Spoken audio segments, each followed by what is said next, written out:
Buenos días, bienvenidos todos. Un nuevo viernes de Agenda Constitucional. Estamos viviendo jornadas claves. Se está votando todas las indicaciones que se presentaron para los reglamentos que van a regir el trabajo de la convención. Es un trabajo intenso, son más de 1000 indicaciones. Ya tuvimos una primera jornada en la que avanzaron bastante rápido. Vamos a estar comentando todos los detalles de lo que se aprobó, que queda pendiente, cuáles son los temas que deberíamos estar mirando con más atención. Como siempre, con nuestros panelistas, los saludamos de inmediato. Estamos junto a Pamela Figueroa, académica de la USACH, coordinadora del Observatorio Nueva Constitución. ¿Cómo está, Pamela? Muy bien, muy buenos días, Bárbara, y a mis colegas en este panel. Estamos también junto a Sebastián Soto, profesor de Derecho de la Universidad Católica. ¿Cómo está, Sebastián? Hola, Bárbara, buenos días, y saludo también a Pamela y Patricio. Y tal como lo anunciaban, estamos junto a Patricio Zapata, profesor de Derecho Constitucional de la Universidad Católica, presidente del Centro Democracia y Comunidad. Patricio, ¿cómo está? Bien, Bárbara, hola, buenos días. Hola, Pamela. Hola, Sebastián. Bueno, tal como estábamos esperando, con mucha ansiedad, se comenzó a votar. Partieron un día más tarde, dado que al tener tantas indicaciones, solicitaron los convencionales extender en un día el plazo para poder revisarlas y estudiarlas con sus equipos. El trabajo comenzó ayer. Sebastián, ¿qué te pareció esta primera jornada de votación? Bueno, me parece la antesala de una larga semana que viene, que es la próxima, en la cual habrán, como dices tú, casi más de 1 millar de votaciones. A mí me dio la impresión que el día de ayer tiene buenas noticias, tiene otras cosas algo más preocupantes, pero que muestra una convención en marcha, y eso creo que nos da... Sebastián, justo cuando estábamos en la mejor parte. De que estamos avanzando en este proceso. Pamela. Mira, había preocupación inicial porque cuando vimos que habían más de 1100 indicaciones, yo creo que pensábamos, bueno, ¿qué está pasando que hay tantas indicaciones y tantas observaciones distintas? Pero cuando vimos ayer que fue un día largo de mucho trabajo, muy ordenado en términos de las votaciones, creo que eso también me llamó bastante la atención. Creo que los abogados secretarios, los equipos que están apoyando la convención, también están haciendo un muy buen trabajo porque estaba muy expedito el proceso, y eso permitió que se avanzara a un ritmo muy interesante, y creo que también mostró que a pesar de que hay muchas indicaciones, que probablemente uno podría pensar que eso significa que hay divisiones o distintas visiones frente a ciertas temáticas, se fue avanzando y la mayoría de las indicaciones se aprobó con mayorías bastante amplias, y algunos puntos que probablemente son los más críticos fue donde hubo más disputa. Y creo que también otro factor muy valorable es como la actitud de los convencionales constituyentes. Yo creo que muchos de los que a lo mejor perdieron temas que eran importantes para ellos, o ellas dijeron, bueno, esto es la democracia, no siempre vamos a ganar, a veces tenemos que perder, pero seguimos adelante. Y creo que esa actitud democrática es lo que me gustaría resaltar de lo que pasó ayer en la Convención Constitucional. Patricio, una visión general. Bueno, en esta semana que pasó y en la que viene, el público, ¿no es cierto?, está bombardeado de votaciones, y aparecen, ¿no es cierto?, en la pantalla las imágenes con los colores y los números, y uno puede marearse. Yo diría, prestemos atención a un clivaje, digámoslo, de base, o a una tensión central que se manifiesta a propósito de distintos temas. Un grupo de la convención que entiende que lo que están haciendo es algo soberano, completamente soberano, y no pierden ocasión de tratar de expresarlo, de manifestarlo, a propósito de las cuestiones más distintas. Otro grupo que entiende que está sujeta a la convención completamente, absolutamente, a las reglas jurídicas, al marco jurídico, y que tiene que moverse dentro de ese marco o ese margen. Hay matices dentro de estas dos posturas, pero ellas se expresan a cada rato. Yo creo que se va configurando una especie de camino intermedio. La convención está sujeta al derecho, tiene que moverse dentro de un marco, no puede crear derecho sino para sus propios funcionamientos internos, pero no puede crear plebiscitos, no puede crear, digamos, nuevos cargos, nuevos convencionales, pero tampoco es un órgano más o un órgano cualquiera del Estado. Tiene una naturaleza específica y especial.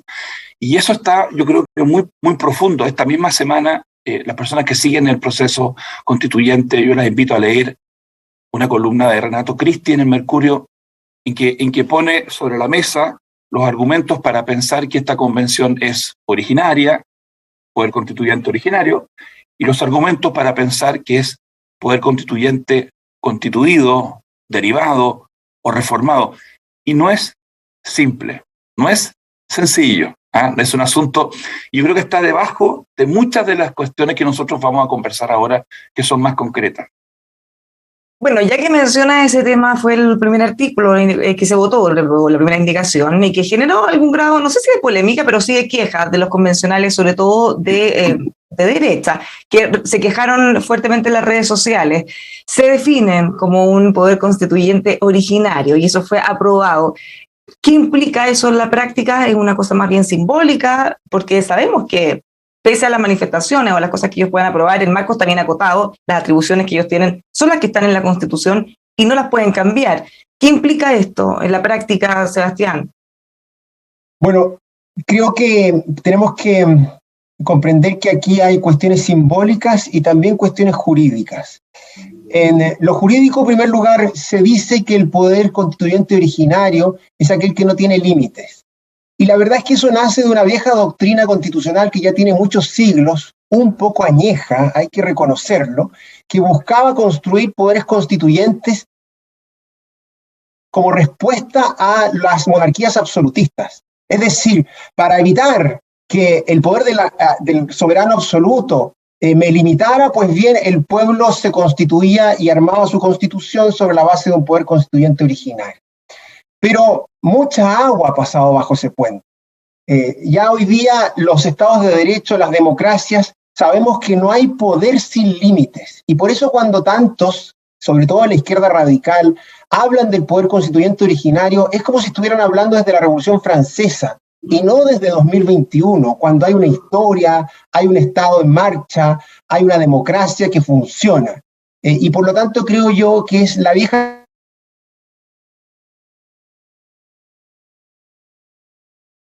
un poder sin límites. Es la vieja ambición de poder que parece dominar a muchos de los que están ahí en la convención. A mí no me cabe ninguna duda que el poder constituyente que tiene la convención no es originario, sí tiene límites. Es un poder constituyente que emana de las reglas democráticas que se dio el Estado, el Congreso Nacional, los poderes constituidos. Y por eso entonces la convención es un órgano más que tiene una función, y esa función es redactar la nueva Constitución.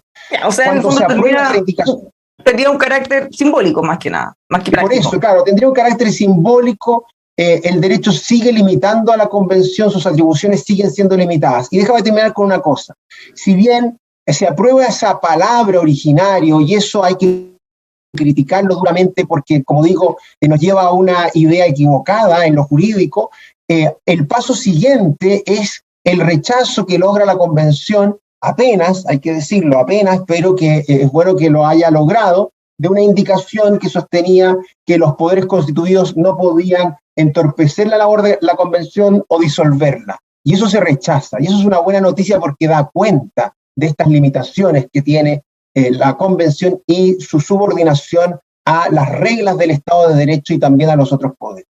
Pamela, ¿lo ves tan simbólico también? Y aprovechando esa otra indicación que se cayó porque fue rechazada, uno pensará quizá que es una obviedad porque hay otros poderes que efectivamente no tienen el poder actual de disolverlo, pero si uno empezara a mezclar todas estas indicaciones, claro, y uno ya podría ver una intención más allá de tratar de tener atribuciones que no les corresponden. Afortunadamente se rechazó. Mira, me parece que tiene una dimensión política, no solo simbólica, sino también política. O sea, lo simbólico es desde lo político. Tiene una dimensión teórica, jurídica, ¿ya?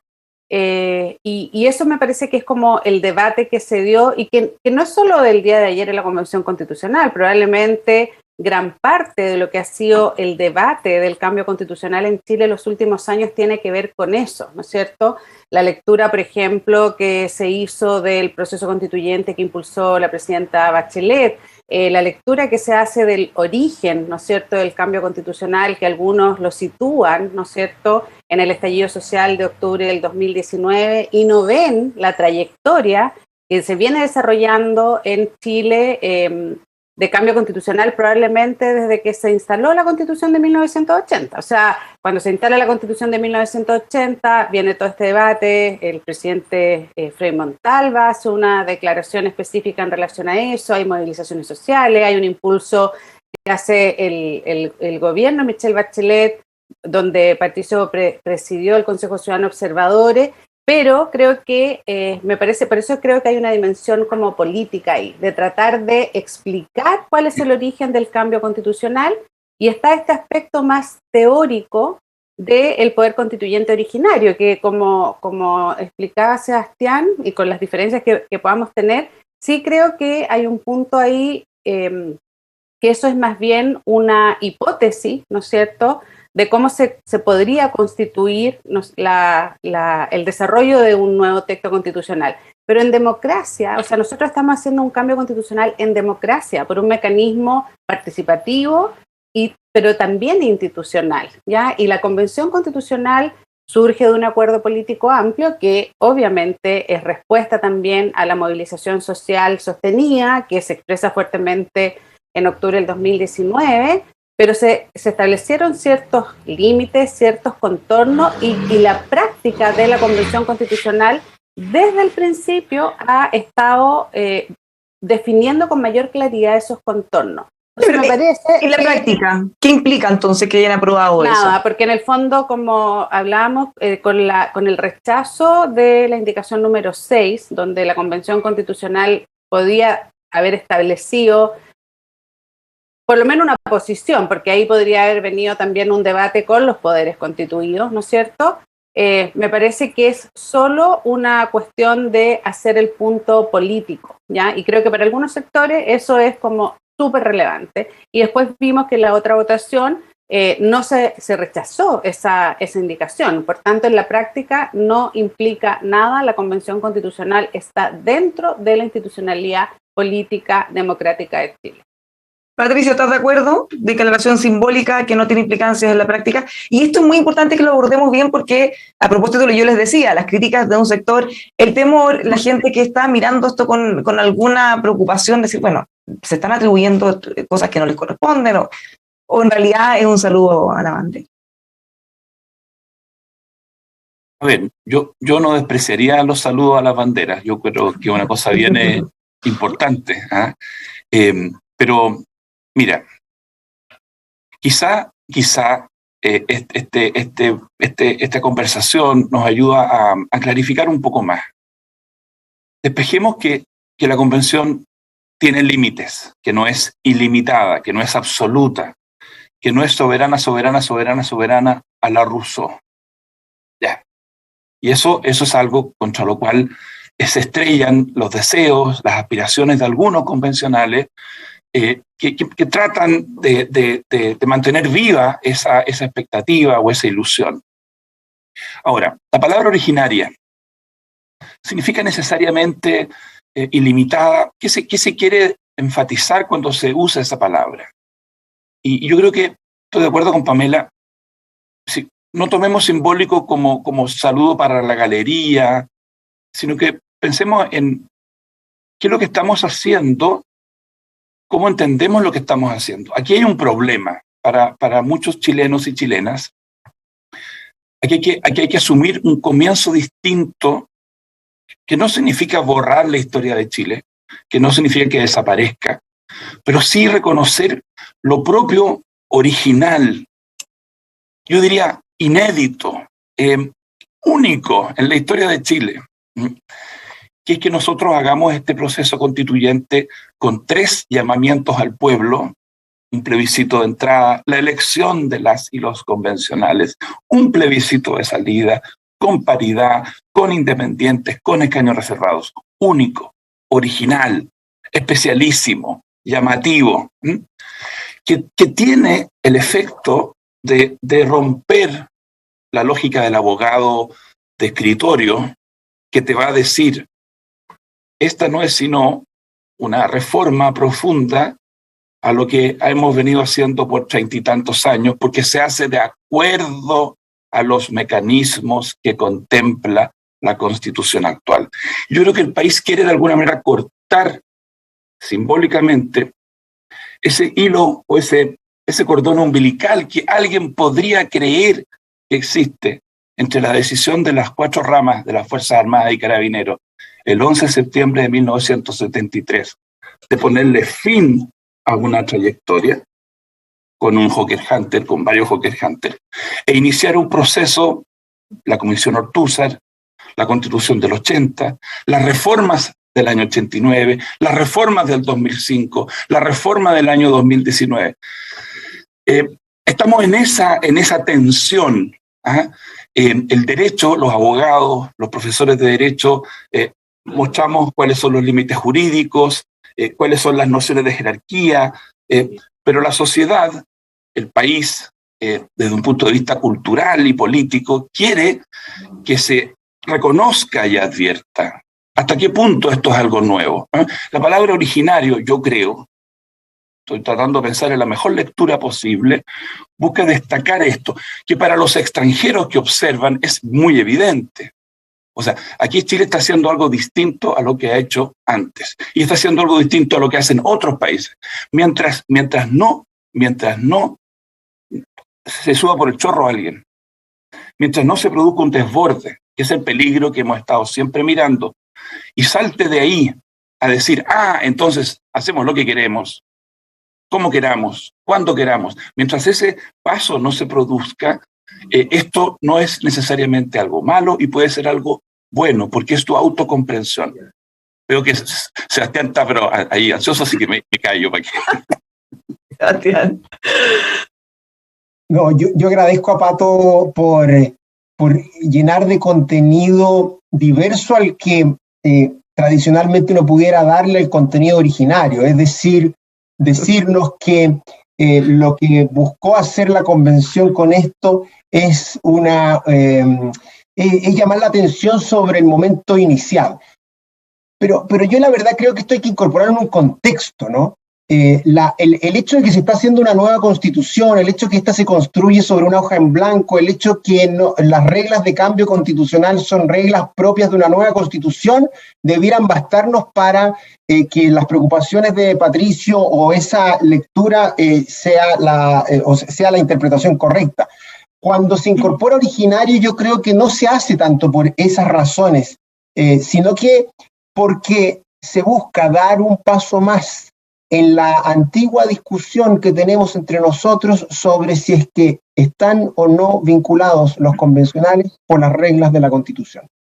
Y cuando se aprueba el originario, pues, claro, puede ser que alguien esté pensando en esa lectura que nos dice Patricio, pero yo intuyo que la gran mayoría lo que está diciendo es, bueno, aquí dimos un paso más para luego saltarnos la regla de los 2/3, para luego intentar reemplazar el convencional Rojas Vade de una forma que no es la que está en la Constitución, y en fin, y así sucesivamente, no sabemos exactamente qué es lo que va a pasar mañana. Entonces, es verdad, no tiene un efecto inmediato, pero como bien decía Pamela, y también suscribe Pato, esto es una cuestión política, esto es un continuo. Aquí estamos ante una permanente argumentación en esa línea, y el originario viene, se suma a eso, y a mí por eso me preocupa. Ahora que no tenga un efecto inmediato, es una buena noticia. Que después hayan rechazado la otra indicación es también una buena noticia, pero yo soy crítico más que intentar releer de modo distinto lo que se ha hecho. Esto nos recuerda a la interpretación que hizo el Partido Comunista, al menos cuando se decidió votar con un quórum simple y no los 2/3 del reglamento, desde el punto de vista que ellos decían, bueno, esto demuestra que nosotros somos soberanos y tomamos nuestras propias decisiones y no tenemos que respetar necesariamente un marco que nos impusieron. ¿Pamela? O sea, esas son declaraciones que hizo el Partido Comunista, pero me parece que no es la interpretación que hacen los convencionales constituyentes. De hecho, muchos de los convencionales constituyentes más allá de las interpretaciones que puedan hacer abogados, politólogos, analistas, ¿ya? Los propios convencionales constituyentes señalaron que esa era una forma, la forma de votación del reglamento, de lo que están discutiendo en estos días, era una forma de resguardar ya la votación de 2/3 de las normas constitucionales, ¿no es cierto? Entonces, creo que ahí sí coincido que hay una disputa política, y es una disputa política que no es solo del proceso constituyente. Yo creo que es una disputa política más larga en la historia de Chile, ¿ya? Nosotros con Tomás Jordán el otro día publicamos una columna que le llamamos institucionalismo transformador, y nos referíamos a ese punto, que en el análisis de cómo se produce el cambio político, hay algunos sectores en Chile que piensan que la única manera de hacer el cambio es de abajo hacia arriba, con el pueblo movilizado de manera permanente. Y hay otros, ya entre los que yo me identifico, es que los cambios se pueden hacer a través de las instituciones. Y eso lo muestra toda la historia política de Chile del siglo XX, ¿no es cierto? Desde la inclusión de los nuevos grupos sociales a principios del siglo XX, que había una tensión similar a la que hay ahora, de grupos que querían entrar a la política y estar en el debate público. Después, no sé, las propias grandes reformas, como la reforma agraria, la nacionalización del cobre, todo se hizo mediante un institucionalismo que ha sido reformador. Y creo que eso ahora se está retomando. Lo que pasa es que hay muy de fondo también este temor, ¿ya? De lo que la Constitución Política de 1980 quiso hacer, ¿ya? Que fue como transformar toda la institucionalidad y la matriz sociopolítica de Chile para, sobre todo, como poner cortapisas y defender un modelo, ¿ya? Económico, y creo que eso también fue como un experimento institucional muy influido por pensadores como James Buchanan, por ejemplo, de la Escuela de Chicago, que pensaban que las instituciones ya podían permitirte sostener cierto tipo de modelo. Y yo creo que eso es lo que también genera mucho temor y una oposición máxima hoy día a temas como los 2/3. Bueno, abordemos otra de las indicaciones que se aprobaron ayer y que se rechazaron también. Es importante consignarla. La participación ciudadana, por un lado, y de las consultas o participación de pueblos originarios, se había establecido la posibilidad de que fueran vinculantes, un tema que estábamos mirando con mucha atención en las semanas anteriores. Se rechazaron ambas.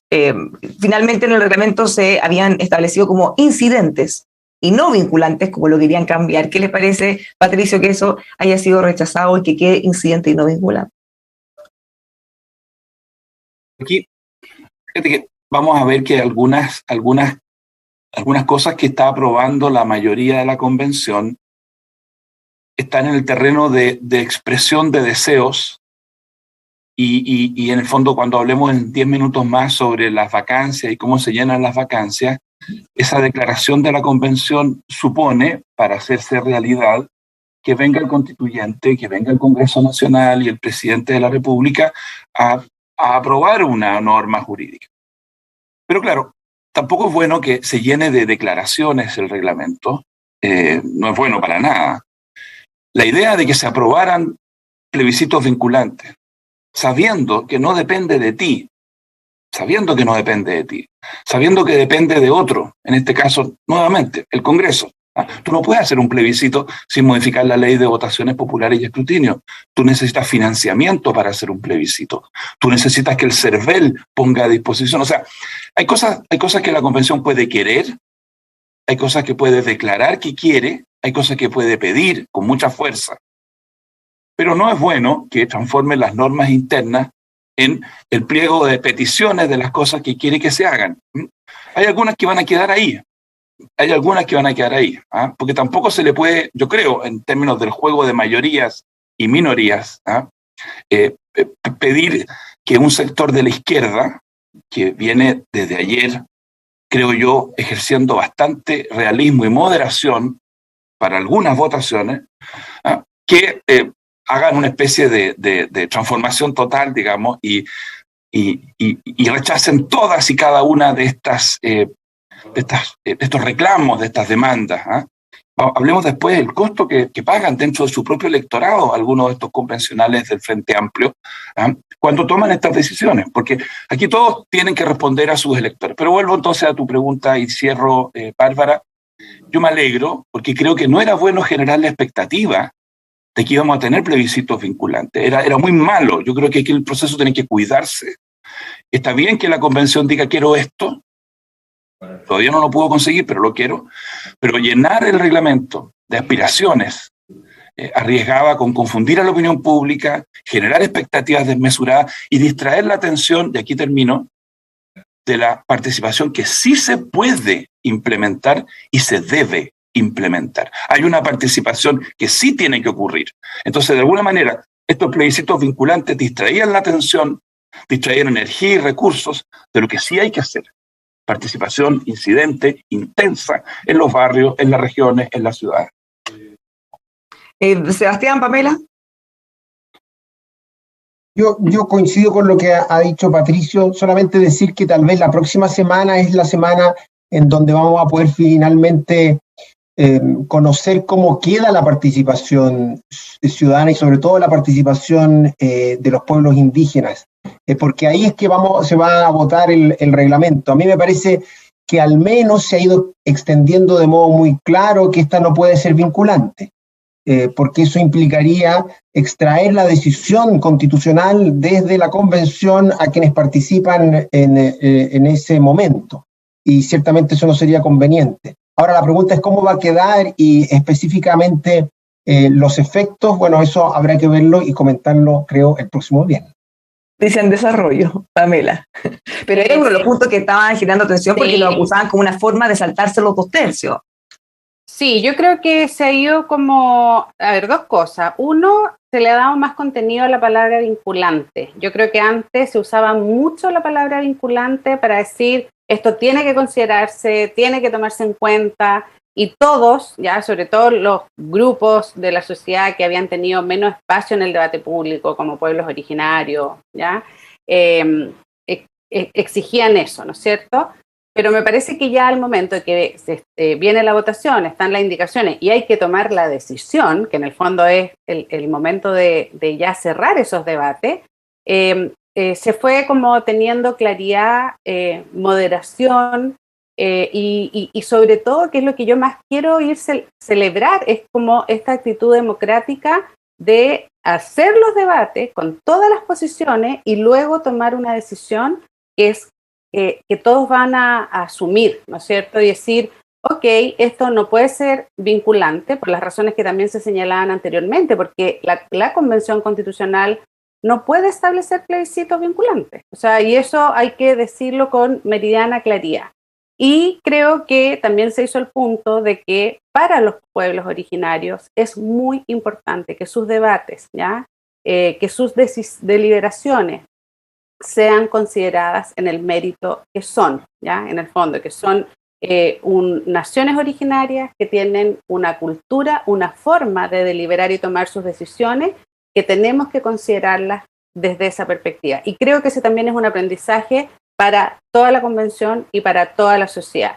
Y creo que eso también va a ir despejando la idea de que lo que realmente requiere la convención es una participación que sea incidente, es decir, que las personas podamos involucrarnos y podamos dar a conocer nuestros puntos de vista a los convencionales constituyentes y que ellos lo tomen en su deliberación, ¿no es cierto? Creo que eso va a fortalecer mucho la posibilidad de que la ciudadanía, al final de este proceso, participe en el plebiscito ratificatorio de manera informada. La participación es importante para fortalecer la legitimidad del trabajo constituyente, pero también para que cada uno de nosotros como ciudadanas y ciudadanos votemos informados en el plebiscito ratificatorio. Entonces creo que eso también hay que mostrarlo, que la participación, por ejemplo, en plebiscitos, dirimente o cualquiera, es algo que yo no preferiría, porque eso es muy binario, es apruebo o rechazo, algo en una cuestión circunstancial, coyuntural, pero no permite que la sociedad chilena haga esa reflexión de fondo de cuáles son las normas que queremos darnos hacia el futuro. Bueno, una cosa que ya mencionaron al pasar, Sebastián y Patricio, es lo que se votó respecto a la vacancia, que se pueda renunciar de partida, que era una cosa que teníamos también en la nebulosa ahí un vacío, los mecanismos de cómo renunciar y sobre todo cómo se reemplaza eventualmente. Si nosotros miramos en el paralelo en el Congreso, una persona con las características del convencional Rojas Vades no podría ser reemplazado, se decidió ayer que sí va a haber un mecanismo que a juicio de algunos, bueno, tiene que ver mucho con cómo les conviene actualmente. ¿Cómo queda eso? ¿Se puede hacer legalmente o no? ¿Contraviene alguna norma constitucional, Sebastián? Bueno, yo en eso he sostenido que la Constitución es muy clara. En primer lugar, en la mesa técnica, cuando preparamos esto con Pamela y otros, se hizo expresa referencia al artículo 60 y ahí hay una prohibición de renuncia, salvo cuando el parlamentario, en este caso el convencional, por el reenvío tiene problemas de salud que le impiden desempeñar su cargo calificado por el Tribunal Constitucional.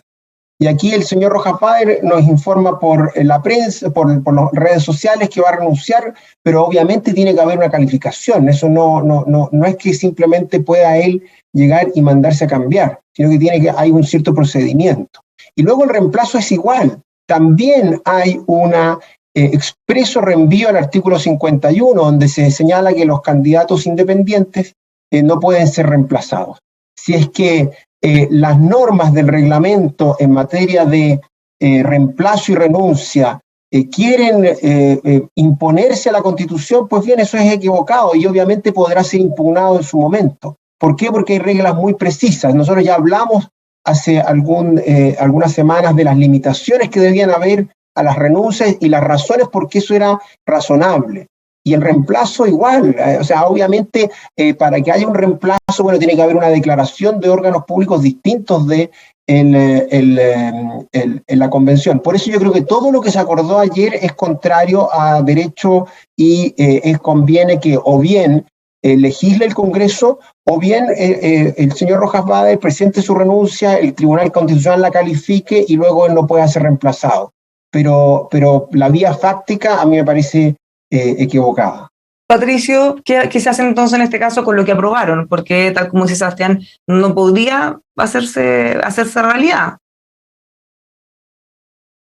Bueno, yo creo que esto está en el terreno de lo que llamamos expresión de deseos o expresión de voluntad, pero no es autoejecutable. Es decir, ¿qué va a pasar? Van a decir, mire, hay un nuevo convencional que el señor tanto, la señora tanto, va a empezar a votar. Ellos le van a pagar la dieta de 2,5 millones. Ellos le van a pagar la asignación, así, sin más. Yo de verdad espero que el Congreso rápidamente, si es que se estima importante reemplazar a Rojas Vades, si es que se estima que eso es necesario, encuentre una fórmula. No hay fórmulas perfectas en estas materias. El tema de reemplazo ya es discutible cómo reemplazamos a los diputados, ya es complicado que no reemplacemos a los independientes y sí reemplazamos a los militantes de partido. Esto no es sencillo. Y si no se arregla, y si el Congreso no lo arregla, yo espero que a nadie se le ocurra implementar la decisión de ayer y presentar el día de mañana a la convención a una persona que viene de la calle, que fue candidata, que sacó X votos y diga, este es o esta es una nueva convencional y empiece un forcejeo, un gallito para que le paguen, porque ahí van a haber impugnaciones a la votación. Cada vez que esa persona vote, van a haber impugnaciones.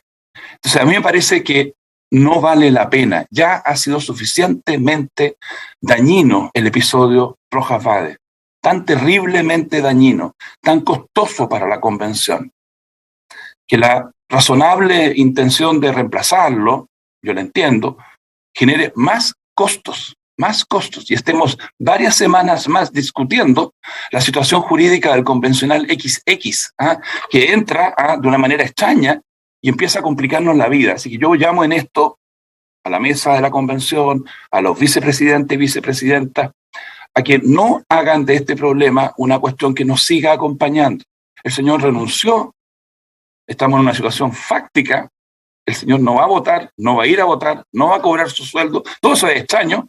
El ideal, en mi opinión, es que se apruebe una ley rápida, porque veo difícil, Sebastián, que Rojas Vade vaya al Tribunal Constitucional. Creo que en términos prácticos es exigirle un tipo de conducta política compleja. Entonces yo quiero que facilitemos esto, y hay varias maneras de entorpecer esto, pidiéndole a la gente que haga cosas imposibles, pidiéndole a la gente que haga cosas que no va a hacer, o, por supuesto, tampoco que alguien haga cosas que no tiene derecho a hacer o no tiene competencias para hacer. Así que espero que prime la cordura. Ya el costo en términos de imagen ha sido muy alto, muy alto. ¿Pamela coincide? Sí, creo que esta es una situación muy compleja porque, como se señalaba, es algo que está sucediendo prácticamente, o sea, es de hecho. Ya conversábamos antes cuando se dio el escándalo Rojas Vade, que no había una solución fácil para su renuncia. Hubo también como acciones muy erráticas del convencional Rojas Vade en sus reacciones y en sus respuestas.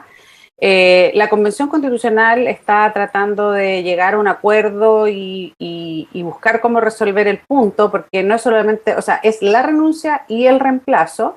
En el caso del reemplazo de la Cámara de Diputados, como bien se señalaba, solo se pueden reemplazar los que representan a partidos políticos, porque se asume, ¿no es cierto?, que la representación de los partidos políticos sí permite ya reemplazar a una persona, porque es un conglomerado político que tiene ciertas ideas, y esa es la razón de por qué no se reemplazan los independientes.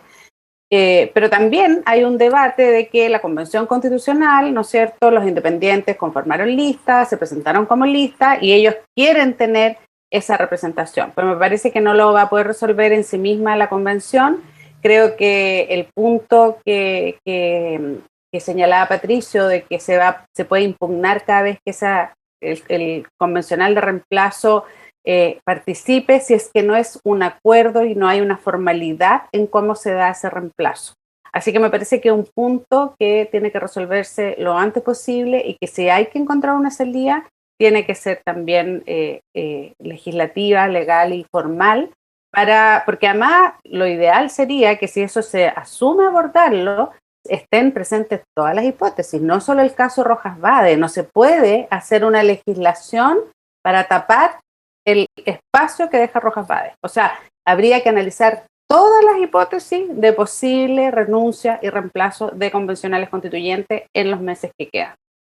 Bueno, otro tema que se abordó y que nosotros habíamos conversado en profundidad es lo que se estaba planteando de las abstenciones. Recuerdan que quienes se abstuvieran quedaran prácticamente como si no hubieran ido a votar, no existieran. Se rechazó, por lo que finalmente las abstenciones van a seguir, así como tradicionalmente estamos acostumbrados, sumándose a los votos en contra. ¿Qué le pareció eso? Que era lo que también hablamos en varios programas. Sebastián, gracias, Bárbara. Bueno, a mí me parece una gran noticia que se haya rechazado. Creo que, como lo dijimos, los tres coincidimos en que las abstenciones también es una forma de expresión, y por lo tanto es perfectamente legítimo abstenerse en ciertas votaciones. Creo que tan interesante como el resultado es las alianzas que se generaron para rechazar una indicación o un planteamiento como ese, porque muestra de modo muy claro cómo el Frente Amplio, en más materias que menos, me da la impresión, eso habrá que seguir viéndolo la próxima semana, se separa del Partido Comunista, y cómo el Partido Comunista ha logrado aglutinar, a mi juicio inexplicablemente, a un conjunto de convencionales que son de una izquierda radical, incluso no democrática, pero también a los convencionales de los pueblos originarios. Y eso a mí me cuesta mucho entenderlo, es decir, por qué los convencionales de los pueblos originarios han decidido, en su gran mayoría, aliarse con el Partido Comunista. Y yo creo que ahí hay un error político por parte de ellos. Hay también una concepción distinta y equivocada de la convicción política de los pueblos originarios, que obviamente no son pueblos o personas, ciudadanos de izquierda tan radical como es el Partido Comunista. Entonces yo creo que ahí hay dos lecturas políticas que también debiéramos hacer. Una es este distanciamiento entre la izquierda del Frente Amplio, que parece que a medida que se acerca la elección presidencial se dan cuenta de que la responsabilidad al momento de enfrentar los debates públicos es importante y entonces la gobernabilidad también tiene que ser considerada y dejan ya sus discursos y relatos de nicho para pasar a hablarle a la mayoría, y el Partido Comunista, aliado con los pueblos originarios y otros más, que sigue en esta lógica que digamos es la lógica del 20 de octubre. No es la lógica del 15 de noviembre, es la lógica de la calle, de seguir en una permanente movilización, no sabemos muy bien para qué, no para construir instituciones, pareciera, no para construir una nueva constitución, sino que simplemente para seguir en una revolución permanente. A mí me parece que ahí hay dos lecturas que vamos a seguir viendo, porque bueno, las hemos estado viendo, pero ahora con mucha más claridad. Bueno, hablemos de eso, y algo mencionó también antes Patricio, el costo político que sin duda va a tener que pagar parte del Frente Amplio. Uno mira ahí en las reacciones en redes sociales, sectores que son bastante más a la izquierda quizá, o que estaban esperando algo distintos de ellos, en ciertas votaciones que todos han visto, o muchos han visto como tranquilizadoras, cosas que ustedes mismos han comentado, lo siguen enreglando el camino institucional, a generar más confianza, a mantenerse apegados a las reglas. No va a ser fácil para ellos seguir estas votaciones y, bueno, van a tener que pagar un costo político por eso, Patricio. ¿Cómo analizar estas conductas? Por ejemplo, la situación del Partido Comunista, sin caer en caricatura. Lo mismo vale si el día de mañana analizamos la conducta de los convencionales de Vamos por Chile. Estamos llenos de caricaturas y de estigmas, ¿ah? Y vemos al otro como alguien movido esencialmente por la maldad. O sea, los comunistas están actuando como actúan porque son malos, ¿ah? Y la derecha actúa como actúa porque son malos, ¿ah? Eso está ahí, eso está instalado en nuestros debates públicos y no puede ser porque efectivamente yo creo que para el Partido Comunista de repente yo siento que ellos no están poniéndole tanta cooperación como deberían al proceso constituyente, quizá porque temen o piensan que la constitución que va a salir de esta convención no es exactamente la que ellos hubieran querido. Sienten que no hay una mayoría aplastante para imponer un modelo de sociedad como el que legítimamente, desde su punto de vista, consideran un modelo de sociedad justo, ¿ah? No sé, el cubano. Pero también entiendo, a veces también entiendo, la dificultad enorme para algunos ciudadanos más de izquierda de hacer cualquier cosa que aparezca o pueda significar estar moldeándose por las instituciones, estar entrando al juego de las instituciones, de las que se sienten tan ajenos, instituciones que sienten, y con alguna razón, que los persiguieron durante mucho tiempo, que los excluyeron por mucho tiempo. No es sencillo, no es sencillo. Entonces, yo creo que hay un sector de la sociedad chilena para el cual todo lo que huela a continuidad o todo lo que huela a institucionalización cuesta mucho, porque sienten esa institucionalidad como ajena, hostil, al servicio de otros intereses y no los del pueblo.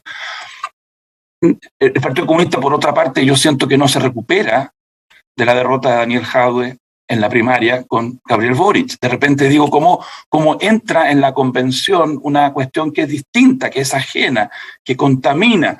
Yo veo, de verdad, a veces siento que le están haciendo un pésimo favor a quien es supuestamente su candidato, Gabriel Boric, forzando una y otra vez posturas distintas, tensionando y desgarrando a lo que es una postura a nivel nacional supuestamente única, desgarrándola. Así que hay muchos componentes, no es una caricatura la que trato de pintar. Hay cuestiones que yo puedo entender, que son profundas, que tienen que ver con una historia de vida. Estas son personas que fueron perseguidas y excluidas por la Constitución original, artículo 8, no se nos olvide, personas que sufrieron el exilio, la persecución, y todo lo que parezca continuidad, pero también hay conductas políticas. Aquí no son solamente ciudadanos, hay personas que tienen trayectoria política. Marcos Barraza es un hombre con experiencia política, fue ministro de Estado, él también actúa políticamente y uno puede hacer una crítica y preguntarle, oye, ¿te das cuenta cómo desgarras con cada una de estas votaciones a un sector político y genera esto que tú recordabas, que son las críticas durísimas que recibieron ayer Jaime Baza, Fernando Atria, de un grupo más radicalizado. Tratemos en lo posible siempre de no meter en un solo casillero todas estas conductas. En un punto sí de lo que menciona en la caricatura de los malos, claro, los malos por un lado el Partido Comunista, que siempre han estado queriendo cambiar la regla y pasar por encima de ella, y por el otro lado los otros malos, los convencionales de derecha, vamos a lo que pasó ayer por lo menos, reclamando porque no quieren que se cambie la regla y acusan cada vez que se saltan justamente, más allá que se concreten o no, pero se votan aprobaciones que van en una línea contraria. Pamela. Sí, bueno, a ver, obvio que no hay que caer en caricatura, eso es lo primero. Segundo, me parece que en general los comportamientos de los actores políticos y sociales, en este caso los convencionales, no tiene que ver con su bondad o su maldad. Son actores que se mueven dentro de cierto contexto y de ciertas reglas. Y justamente tenemos una convención constitucional que es fragmentada, nadie tiene una mayoría ni nadie tiene poder de veto. Entonces los grupos más extremos, tanto de la izquierda como de la derecha, buscan tensionar, porque eso se ha visto con el Partido Comunista, pero también con los sectores más extremos de la derecha que sobre todo al principio de la convención buscaban todo el tiempo tensionar. Creo que lo que ha ido sucediendo, cómo se ha ido comportando, ¿no es cierto?, la Convención Constitucional ha tenido que ver más a la institucionalidad, a la institucionalidad democrática y a la moderación. Hemos visto cómo evolucionó la lista del pueblo, hemos visto también las posiciones de la derecha en relación a este punto. Y creo que en ese espacio el Partido Comunista quedó en... Una duda, que parece que hemos visto la evolución del Partido del Pueblo. ¿Qué evolución? De la lista del pueblo que se ha ido desmembrando. Se ha ido desgranando. De hecho, crearon otro grupo y también ya se están renunciando. Exacto. Entonces, esa posición inicial, que parecía que iba a estar muy cercana como a la izquierda más radical, no ha sido así, ¿ya? Y se ha ido ordenando de otra manera, y lo que ha ido fortaleciéndose y creciendo es el sector más moderado, que es lo que hace que el Frente Amplio también se sienta más cómodo, ¿no es cierto?, de pagar los costos políticos que tenga que pagar para avanzar en el texto y en la Convención Constitucional. El Partido Comunista en Chile, además, ha tendido a estar en la institucionalidad, o sea, han estado en los gobiernos, estuvieron proscritos a través del artículo 8 de la Constitución, sufrieron el exilio, pero estuvieron en el proceso de transición democrática con posturas más radicales, y ahora yo creo que es justamente el Partido Comunista está en una posición de mayor radicalidad. No apoyaron el acuerdo por la paz y la nueva constitución, sin embargo, decidieron ir a la convención, como también algunos de derecha que no aprobaron el acuerdo y decidieron ir a la convención. Pero me parece que esas posiciones no son las predominantes y que los avances que está haciendo el Frente Amplio muestran también cierta madurez política que es muy necesaria para este proceso. Pero también hay que decir, y en declaraciones del propio convencional Marcos Barraza ayer en medios de prensa, que él señaló ya que si sus posturas no prevalecían en las votaciones, eso no significaba que ellos no iban a seguir participando en la convención. O sea, aceptan en el fondo la regla democrática y ellos hacen ver sus posiciones. Entonces creo que lo que uno puede observar, por lo menos en estos 2 primeros meses, es que los convencionales constituyentes se han ido moviendo a la construcción de acuerdos, y así lo vemos en las votaciones. Bueno, pues ha sido complejo, no paradójico quizás, Sebastián, el hecho de que el Frente Amplio finalmente tenga que buscar apoyo, y alianza, no sé si alianza, pero al menos apoyo, con otros sectores como el colectivo socialista, independientes no neutrales, el apruebo, en vez de sus socios, entre comillas, naturales, que son con quienes llegaron a la convención. Bueno, yo no sé si es paradójico o es una buena noticia. A mí claro, ciertamente, puede ser las dos. A mí me alegra que el Frente Amplio mire hacia el centro y no hacia la izquierda no democrática. Porque el Partido Comunista, es verdad, no es malo, no se come las guaguas, todo lo que sabemos, pero todos conocemos la historia del Partido Comunista en el mundo y su lealtad con la democracia y la institucionalidad, que es poca.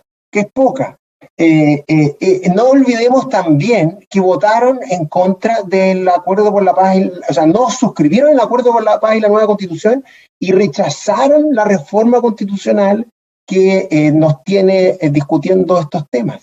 ¿Y por qué la rechazaron? Precisamente porque la regla de los 2/3, porque no era un constituyente originario, por los límites, en fin. Es decir, una y otra vez el Partido Comunista se enfrenta a este proceso con una pata en la institucionalidad de la convención, pero también con otra fuera de ella, con el afán, creo yo, de debilitarla lo más posible. Y en cambio, el Frente Amplio, con el que yo tengo infinitas discrepancias, no creo que nadie pueda sostener que tengo ahí alguna afecto, pero sí puedo juzgarlo políticamente como un colectivo que se enfrenta a la política con cierto pragmatismo y con un afán, que es tener una nueva constitución, que una nueva constitución que probablemente para ellos va a ser una nueva constitución mucho más sentida. Por lo tanto, están buscando alianzas para obtener el resultado que este proceso busca, que es una nueva constitución. A veces siento que la izquierda más radical ni siquiera le interesa aquello, y pareciera que le interesara que este proceso se continuara una y otra vez a fin de mantenernos en esta incertidumbre permanente. Ahora, y cierro con esto, a mí me sorprende mucho, o más bien me pregunto cómo se conecta esto con la coalición política más permanente que parece estar conformándose en el Congreso, tras la candidatura de Gabriel Boric, y entonces estos desgarramientos que hacía mención Patricio, creo yo que algún efecto van a tener, y bueno, eso será una lectura que tendremos que hacer más adelante.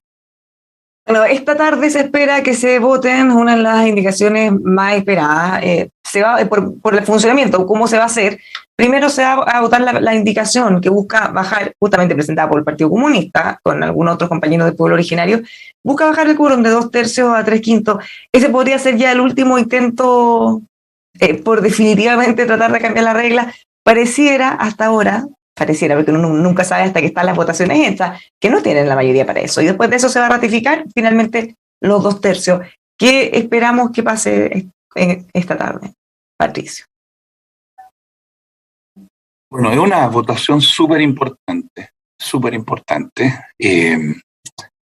porque puede ser efectivamente el fin del principio, es decir, el fin de una etapa en que hemos estado discutiendo mucho sobre los quórum, mucho sobre el cómo, el fin de esa etapa, y nos ponemos entonces a trabajar a partir de una semana más, 2 semanas más, en el fondo. Gran noticia sería eso. O puede ser el principio del fin, ¿eh? En que tú eternices la discusión del quórum, en que tú prolongues incesantemente el debate sobre las competencias de la convención, abras flancos de judicialización por aquí y por allá. O sea, imaginémonos de lo que estamos hablando. Es una votación muy importante. Yo espero, confío, en que haya una mayoría contundente que rechace esta indicación. Yo no creo que uno pueda pedirle a la mayoría de la convención o a los 2/3 de la convención una declaración de amor por los 2/3. ¿Ah? No. Porque no hay ese amor a los 2/3 en la mayoría de la convención. ¿Ah? Y a veces siento que lo que se le pide es que realmente manden unas flores y unas tarjetas muy cariñosas a los 2/3. No, eso no hay. Pero lo que yo sí puedo exigirle a la mayoría de la convención para que funcione bien en lo que viene es que de una vez por todas resuelvan esto en forma clara, inequívoca. Vamos a sujetarnos al marco constitucional, vamos a rechazar esto porque no corresponde que unilateralmente rebajemos el quórum. Y entonces todas las alarmas que se encendieron la semana pasada, todas las campanas de rebato que venían llegando los tártaros venían llegando a destruir la ciudad porque se había decidido votar por mayoría simple un artículo que lo único que hace es repetir lo que dice la Constitución, hoy día se despeje. Yo espero eso, confío eso, y bueno, va a ser materia de la próxima semana nuestra, pero ya mañana los ciudadanos vamos a tener, espero, esa claridad. ¿Pamela? Sí, yo creo que ha sido interesante el proceso porque los propios convencionales, como sabemos, y a contrario de lo que hacemos los académicos, los analistas, han dicho que ese es un mecanismo para fortalecer y defender los 2/3. Hay muchos convencionales que han dicho eso. Esperemos la votación. Me parece que porque la Convención Constitucional es distinta a lo que es la actual Constitución, es representativa, es democrática, es una hoja en blanco, hay que resignificar los 2/3. Me parece que ese es el debate que hay que hacer. O sea, los 2/3 en el actual contexto es para construir los grandes acuerdos de las normas constitucionales y no lo interpretemos como que los 2/3 es solo la marra de la constitución autoritaria de Pinochet, sino que esto es otro escenario y yo creo que eso es lo que debiera estar también en la conversación para la votación de esta norma. Sebastián. De acuerdo con lo que se ha dicho, a mí me parece que los 2/3 es como el niño símbolo de este proceso convencional. Creo que ya resultó dañado la semana pasada cuando se acordó que el reglamento de votación se vota por mayoría y no por 2/3, como dice la Constitución. Hoy día lo que se va a votar es si las normas de la nueva Constitución se votan por 2/3 o 3/5. Y creo yo que la regla de los 2/3, tanto para la nueva Constitución como para el reglamento de votación, debiera mantenerse en los 2/3 y aquello que pasó la semana pasada, corregirse, ojalá por la vía de la votación o superarse y no volver a revisarlo, porque de lo contrario, esto se va a eternizar, porque por mayoría mañana podríamos definir entonces que volvemos a cambiar este artículo para que ya no diga 2/3, sino que diga 3/5, 4/7, mayoría o qué sé yo, qué otro guarismo. Por eso es importante lo que pase hoy día y cómo cierra la votación del reglamento de votación y sus quórums. Vamos a estar muy atentos entonces a lo que ocurre hoy, a ver si tenemos ese principio del fin que nos dice Patricio.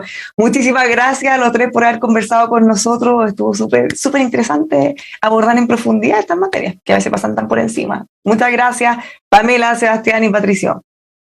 Muchas gracias. Gusto. Chao. Que tengan un muy buen fin de semana y gran programa tendremos la próxima semana cuando ya tengamos todas las votaciones definitivas. Que tengan ojalá que no sea tan gran programa, porque eso significa que vamos a estar con muchas emociones. A veces el programa más aburrido significa que la cosa está bien.